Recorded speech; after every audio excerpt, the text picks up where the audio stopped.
Hello everyone. ये हमारा जो लेक्चर 4 होने वाला है स्फेरिकल मिरर गोली दर्पण के बारे में, क्लास 10th के लिए। चलिए ध्यान रखिए, इसमें जो है कि हम लोग करेंगे क्या। सबसे पहले हम लोग चलिए चेक करते हैं कि गोली दर्पण किसे कहते हैं और गोली दर्पण होता क्या है। यदि किसी कांच के खोखले गोले को काटकर उसके एक पृष्ठ पर चांदी की पॉलिश कर दी जाए, क्या काम करें हम लोग। एक कांच का जो गोला लेते हैं और उसको जो है खोखले गोले को काट कर जो है एक पृष्ठ पर जो है एक साइड में हम लोग चांदी की जो पॉलिश कर देते हैं या कलई कर दे रंग कर दें, तो प्राप्त दर्पण क्या है, गोली दर्पण कहलाएगा। जैसे मान लीजिए यहाँ से क्या है, एक गोले का, यहाँ से मान लीजिए ये भाग है, तो हम लोग क्या करेंगे इसमें। अब इसमें से एक भाग हम लोग यहाँ से कट कर लेंगे, इतना भाग यहाँ से कट कर लेते हैं और पीछे साइड हम लोग क्या कर देते हैं, कलई कर देते हैं या तो चांदी की पॉलिश कर देते हैं। तो ये भाग आपका क्या हो जाएगा, तो यहाँ से इसको निकालेंगे, इस तरह से ये बन जाएगा।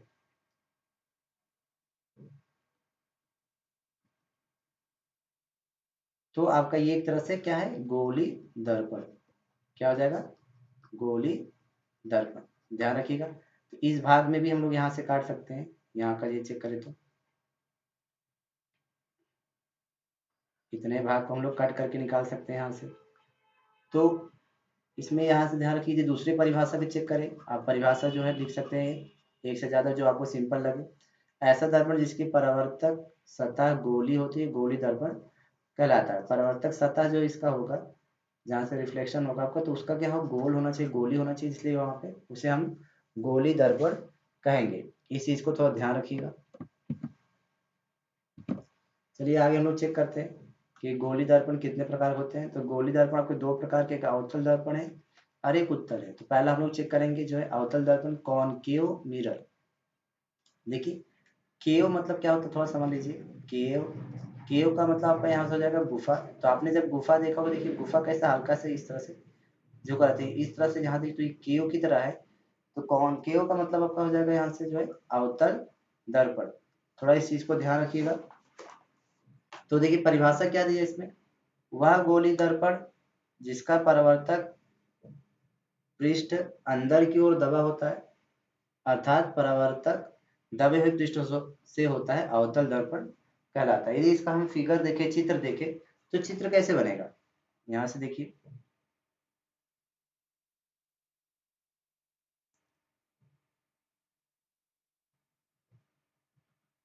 और देखिए इसमें क्या परिभाषा में क्या कहा है इसमें, जो देखिए जिसका परावर्तक पृष्ठ अंदर की ओर, जो परावर्तक पृष्ठ कहाँ है आपका, ये देखिए इस तरफ जो है अंदर की ओर है, यहाँ से परावर्तक पृष्ठ यहाँ पे होगा। तो परावर्तक पृष्ठ अंदर की ओर से है, तो यह परावर्तक दबे हुए पृष्ठ से होता है, अवतल दर्पण आपका कहलाएगा। तो यहाँ से देखिए जो पीछे साइड है, ये आपका कलर किया हुआ है, कलई किया हुआ भाग है, कलई किया गया पृष्ठ।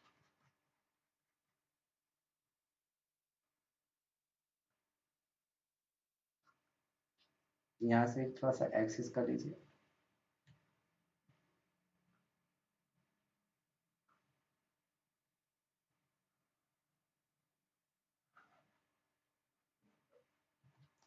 चलिए यहाँ से जो किरण आपकी आएगी, आपतित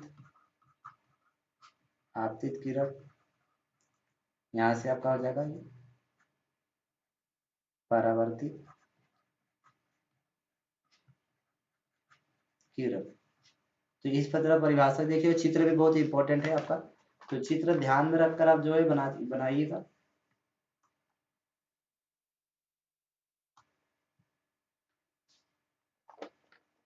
चलिए अगला चेक करते हैं हम लोग। जो दूसरा हमारा है उत्तल दर्पण, कॉन्वेक्स मिरर, वह गोली दर्पण जिसका परावर्तक पृष्ठ बाहर की ओर, कहाँ से दिया ये, बाहर की ओर उभरा होता है, अर्थात परावर्तक उभरे हुए पृष्ठ से होता है, तो उत्तल दर्पण कहलाता है, कॉन्वेक्स मिरर कहलाता है। यदि हम इसके फिगर को चेक करें कि वहाँ चित्र कैसे बनेगा।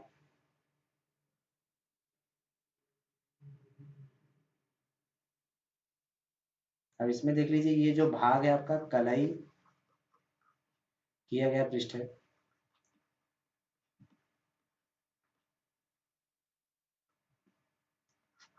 इधर वाला भाग आपका है परावर्तक पृष्ठ।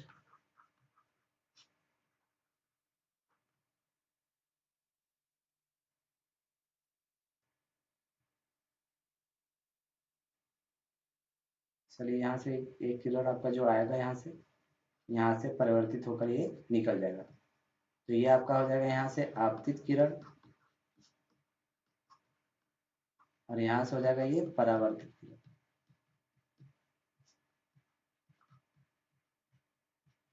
थोड़ा सा ध्यान रखिए। तो चित्र आपका जो यहाँ से हो जाएगा ये उत्तल दर्पण, कॉन्वेक्स मिरर। अब देखिए इसमें जो है दर्पण से जो है गोली दर्पण से कुछ संबंधित परिभाषाएं हैं। तो सबसे पहले हम लोग देखेंगे दर्पण का ध्रुव, कि दर्पण का ध्रुव जो है होता कहाँ है, पोल ऑफ मिरर। गोली दर्पण के परावर्तक पृष्ठ के मध्य बिंदु कहाँ है, मध्य बिंदु को दर्पण का ध्रुव कहता है। अब देखिए गोली दर्पण पहले बना लीजिए हम लोग। चलिए गोली दर्पण हम लोग बनाते हैं।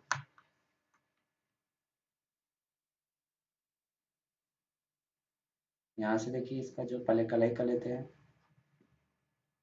आपको,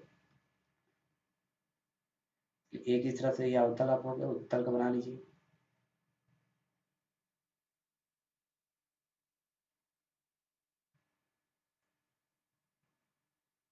अब देखिए क्या कह रहा है, गोली दर्पण के परावर्तक पृष्ठ के मध्य बिंदु। तो ये देखिए गोली दर्पण जो आपका दिया इसका जो है मध्य बिंदु, मध्य बिंदु मतलब ये जो डिस्टेंस है इसका जो मध्य भाग, यहाँ से जो मध्य भाग है आपका, यही क्या कहलाएगा आपका दर्पण का ध्रुव।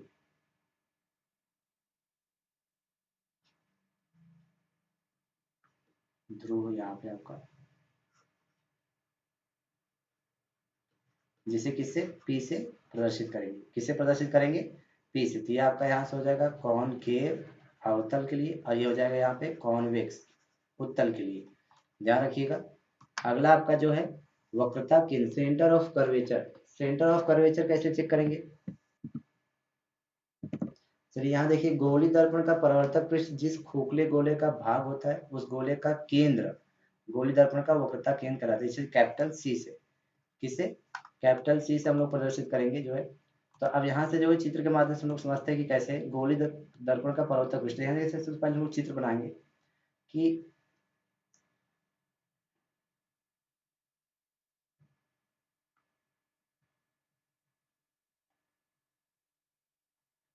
एक आपका यहाँ से हो जाएगा, और एक चित्र जो है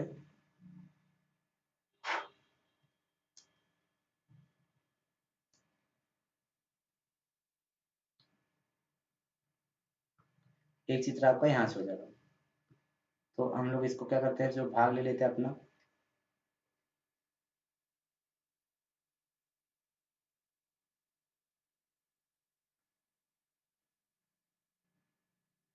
चलिए इसे कलाई कर लीजिए। इस भाग को हम लोग ले लेते हैं,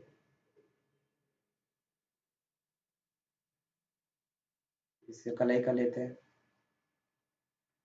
अब यहाँ से देखिए इस क्या करिए, इसको जो है यहाँ से एक सेंटर मान लीजिए, एक सेंटर मानेगा मान लीजिए सर्कल की तरह, वृत्त की तरह।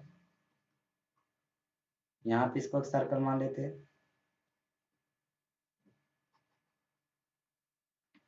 अब देखिए इसमें क्या कह रहा है, गोली दर्पण का परावर्तक पृष्ठ जिस खोखले गोले का भाग होता है उस गोले का केंद्र गोली दर्पण का वक्रता केंद्र। अब गोले का केंद्र, तो गोले का केंद्र कहाँ है, यहाँ है। यही क्या आपका हो जाएगा वक्रता केंद्र, और इसे कैपिटल सी से प्रदर्शित करेंगे। तो ये आपका यहाँ हो जाएगा उत्तर अवतल के लिए कॉनकेव, और यहाँ से हो जाएगा कॉन्वेक्स। तो यहाँ से आपका जो हो जाएगा वक्रता केंद्र यहाँ पे सी। तो ध्यान रखिए जो गोले का केंद्र है वही क्या है, वक्रता केंद्र है। आगे चेक करेंगे हम लोग वक्रता त्रिज्या। रेडियस ऑफ कर्वेचर क्या आपका होगा, चित्र पहले बना दे फिर से यहाँ परिभाषा चेक करेंगे हम लोग।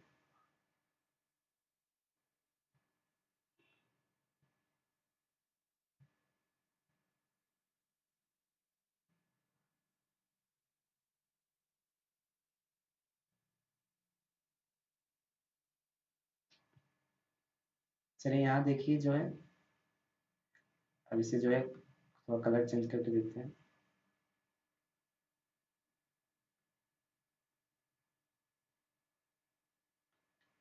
इतना भाग ले लेते हैं यहाँ का, और इसमें यहाँ ले लेते हैं, कलाई कर देते हैं।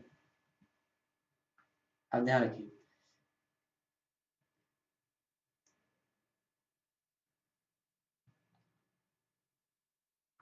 अब देखिए क्या परिभाषा में पढ़ते हैं, गोली दर्पण का परावर्तक पृष्ठ जिस खोखले गोले का भाग होता है उस गोले की त्रिज्या को गोली दर्पण की वक्रता त्रिज्या कहते हैं। जैसे मान लीजिए कोई यदि वृत्त है, उसकी त्रिज्या क्या होगी, यहाँ सेंटर से लेकर इस परिधि की जो बीच की दूरी होगी क्या हो जाएगी आपकी, यहाँ से त्रिज्या। तो यहाँ पे जो गोले का जो केंद्र है, तो यहाँ से लेकर ये जो डिस्टेंस है ध्रुव तक, ये आपका क्या हो जाएगा, वक्रता त्रिज्या। यहाँ जो आपका हो जाएगा अवतल के लिए कॉनकेव, और यहाँ हो जाएगा उत्तल के लिए कॉन्वेक्स। तो यहाँ से हो जाएगा आर। तो ये जो यहाँ पे है, तो यही आपका क्या हो जाएगा, वक्रता त्रिज्या। इस चीज को ध्यान रखिएगा। तो ये अवतल दर्पण के लिए, ये उत्तल दर्पण के लिए होगा। अगला आपका क्या है, अविलंब है।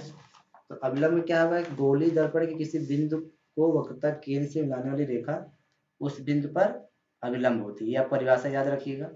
तो परिभाषा से यहाँ से हम लोग समझ जाएंगे जो है कि परिभाषा हमेशा पेपर में आपका पूछता है। चलिए अगला चेक करते हैं, प्रिंसिपल एक्सिस, मुख्य अक्ष। तो मुख्य अक्ष आपका जो है क्या होता है, गोली दर्पण के ध्रुव P तथा वक्रता केंद्र C को मिलाने वाली सीधी रेखा गोली दर्पण की मुख्य अक्ष कहलाती है। तो मुख्य अक्ष के लिए क्या करेंगे हम लोग, यहाँ चित्र बना के चेक करते हैं।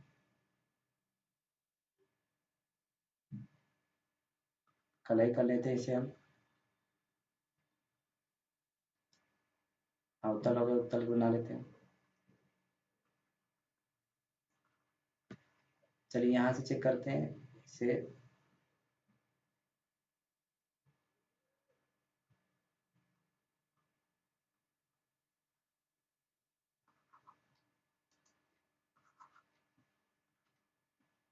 तो यहाँ पे C हो गया आपका, यहाँ पे P ध्रुव वक्रता केंद्र।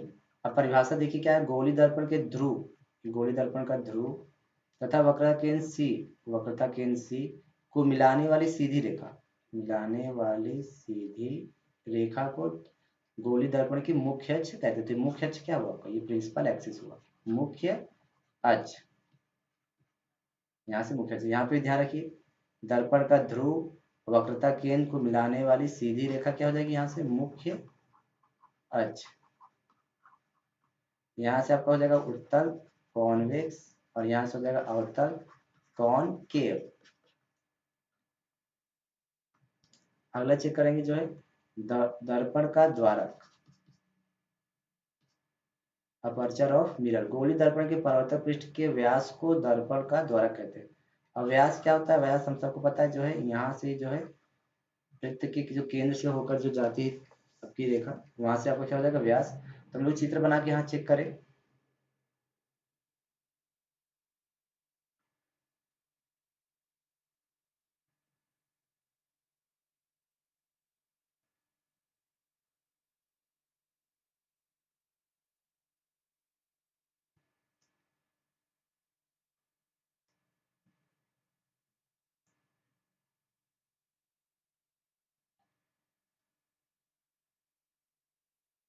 चलिए यहाँ से जो चित्र बन गया हमारा, कल ही कर दिए उसके बाद। अब चाहिए इसमें क्या कर रहा है कि गोली दर्पण के परावर्तक पृष्ठ के व्यास को दर्पण का द्वारा कहते थे। यहाँ से मान लीजिए ये जो है आपका इस तरफ, और इसमें ये आपका क्या हो जाएगा, दर्पण का द्वारक।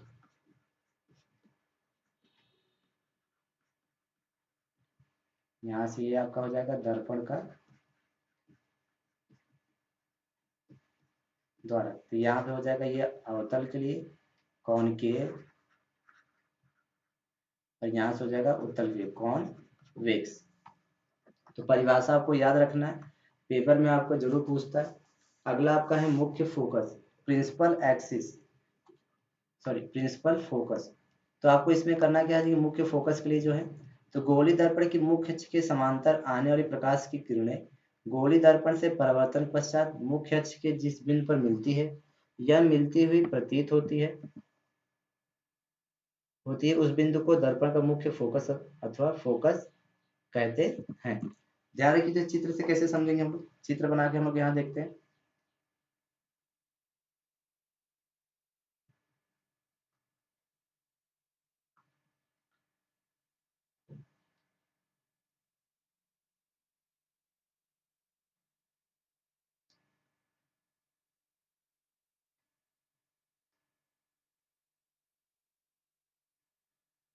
चलिए यहाँ देखिए जब बन गया हमारा जो है चित्र।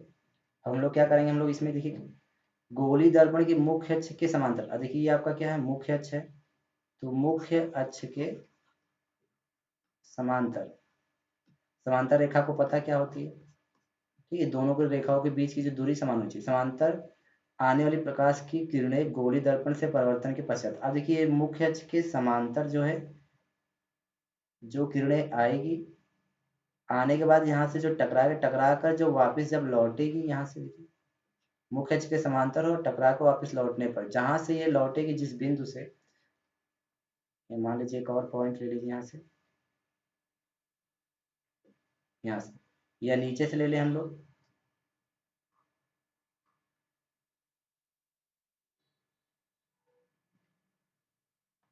तो ध्यान देंगे यहाँ पे, तो ये आपका जहां पर ये मिल रही सारे पॉइंट, ये आपका क्या हो जाएगा, फोकस। इस चीज को ध्यान रखिएगा। या मिलती हुई प्रतीत होती है उस बिंदु को दर्पण का मुख्य फोकस कहते हैं। मिलती हुई प्रतीत कब होगा, यदि इसको हम थोड़ा सा अंदर ले, यहाँ पे आपका सी है,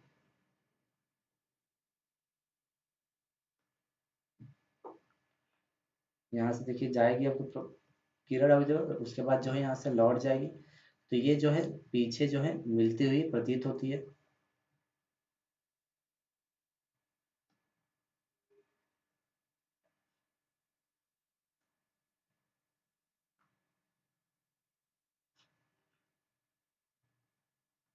चीजें ध्यान रखिए, तो ये आपका क्या हो जाएगा, मुख्य फोकस। इस चीज को ध्यान रखिए, तो मुख्य अक्ष के समांतर आने प्रकाश की किरणें गोली दर्पण से परावर्तन के पश्चात मुख्य अक्ष के जिस बिंदु पर, देखिए मुख्य अक्ष के जिस बिंदु पर मिलती है या मिलती हुई प्रतीत होती है उस बिंदु को दर्पण का मुख्य फोकस या फोकस कहते हैं। इस चीज को थोड़ा ध्यान रखिएगा। अब अवतल दर्पण की फोकस जो यफ होता है वास्तविक होता है। जो अवतल दर्पण है हमारा क्या है, कॉनकेव, कॉनकेव जो मिरर है इसका जो फोकस होता है वास्तविक होता है, और जो कॉन्वेक्स है उसका जो होता है फोकस वो आभासी होता है। यहाँ से देखिए इसका जो फोकस होता है वास्तविक रियल, और इसका जो होता है फोकस तो आभासी वर्चुअल। अब इसमें इंपॉर्टेंट नोट क्या है, अवतल दर्पण में फोकस दर्पण के सामने होता है। अब इसमें देखिए जो फोकस है क्या है, दर्पण के सामने है, और इसका जो फोकस हो क्या है, दर्पण के पीछे है। तो इस चीज को थोड़ा ध्यान रखिएगा। अवतल दर्पण में फोकस दर्पण के सामने होता है, जबकि उत्तल दर्पण में फोकस दर्पण के पीछे होता है। एक ये 2 नंबर का क्वेश्चन जरूर पूछ लेता है ये, कि उसमें पूछता है कि अवतल दर्पण कहाँ होगा, फोकस, अवतल दर्पण में फोकस कहाँ होगा और उत्तल दर्पण में फोकस आपका कहाँ होगा। चलिए अगला आपका जो है फोकस दूरी, फोकल लेंथ। तो फोकल लेंथ हम लोग कैसे चेक करेंगे, उसके बारे में देखिए। फोकस दूरी, गोली दर्पण के ध्रुव तथा मुख्य फोकस के बीच की दूरी को दर्पण की फोकस दूरी कहते हैं। इसे जो स्मॉल एफ से प्रदर्शित करते हैं। देखिएगा जो है आगे, गोली दर्पण के ध्रुव तथा मुख्य फोकस के बीच की दूरी को दर्पण की फोकस दूरी कहते हैं। ये हम लोग चित्र के इस माध्यम से समझे।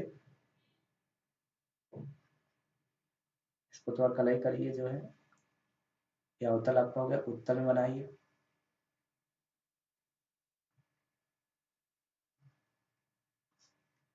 और चलिए यहाँ थोड़ा सा चेक करते हैं हम लोग।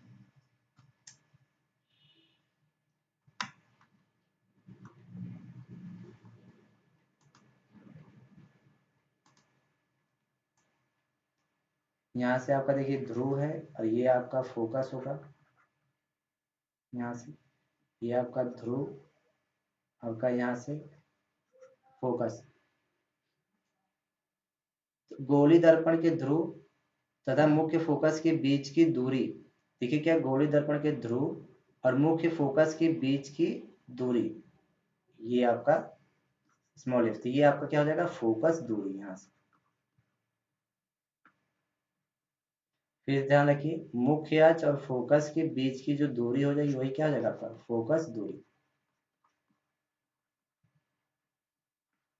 बहुत ही सिंपल, इसमें कुछ करना नहीं, आप ध्यान रखिएगा। ये आपके लिए अवतल दर्पण के लिए है कॉनकेव, और ये उत्तल के लिए है कॉन्वेक्स। अगला आपका है फोकस तल। फोकल प्लेन क्या है, वह तल जो मुख्य फोकस से गुजरता है, वह तल जो मुख्य फोकस से गुजरता है तथा मुख्य अक्ष के लंबवत होता है, दर्पण की फोकस तल कहलाता है। मान लीजिए यहाँ से अवतल दर्पण में आपका जो चित्र बनेगा, उत्तल दर्पण में जो बनेगा आपका, अब देखिए क्या कह रहा है, वह तल जो मुख्य फोकस से गुजरता है। अब देखिए मुख्य फोकस मान लीजिए एफ ये आपका यहाँ पर है, तथा मुख्य अक्ष के लंबवत, ये जो आपका मुख्य अक्ष है, मुख्य अक्ष के लंबवत, लंबवत मतलब कहने का मतलब हमारी मुख्य से तो उस लंबवत से मतलब ये कि जो है इसका कोण बनना चाहिए, तो वहां से आपका जब गुजरे तो ये आपका क्या कहलाएगा, फोकस तल। तो ये आपका है फोकस तल, यहाँ से ध्यान रखिए, फोकस तल। तो इसी तरह से जितनी भी परिभाषा है आपको इस तरह से आपको याद रखना है हर एक चीज के लिए। तो हमने सबसे पहले क्या देखा, आपका अवतल दर्पण में देखा कि अवतल दर्पण कैसे बनेगा, उत्तल दर्पण है उसका चित्र जो है, उसके बाद इसमें जितनी परिभाषा है दर्पण का ध्रुव, हर एक क्वेश्चन आपका 2 नंबर 4 नंबर का कहीं ना कहीं क्वेश्चन पूछ लेता है, वक्रता केंद्र, वक्रता त्रिज्या, अभिलंब और प्रिंसिपल एक्सिस, दर्पण का द्वारक, मुख्य फोकस और फोकस दूरी, और यहाँ से फोकस तल। चीजें ध्यान रखिए यहाँ पे। तो अब आज के लिए इतना ही रखते हैं। तो आपने जितने लोगों ने भी सब्सक्राइब नहीं किया हमारे चैनल को सब्सक्राइब कर लीजिए और बेल आइकन को जरूर दबाइए जिससे आपको नोटिफिकेशन डेली मिलता रहे। और जो है इसे जरूर जरूर लाइक करिए और जितने जितने लोग को शेयर कर सकते हैं वीडियो हमारा शेयर करिए जिससे दूसरों को भी फायदा मिले। और यदि आपको नोट्स चाहिए तो हमारा जो पीडीएफ है वो डिस्क्रिप्शन में जो है जाकर आपको मिल जाएगा, वहाँ से लिंक दिया है, लिंक पे क्लिक करिए, आप जो है वहाँ से डाउनलोड करके अच्छे से नोट्स आप जो है तैयार कर सकते हैं। तो आज के लिए इतना ही रखते हैं, अगले वीडियो लेक्चर में हम लोग मिलेंगे।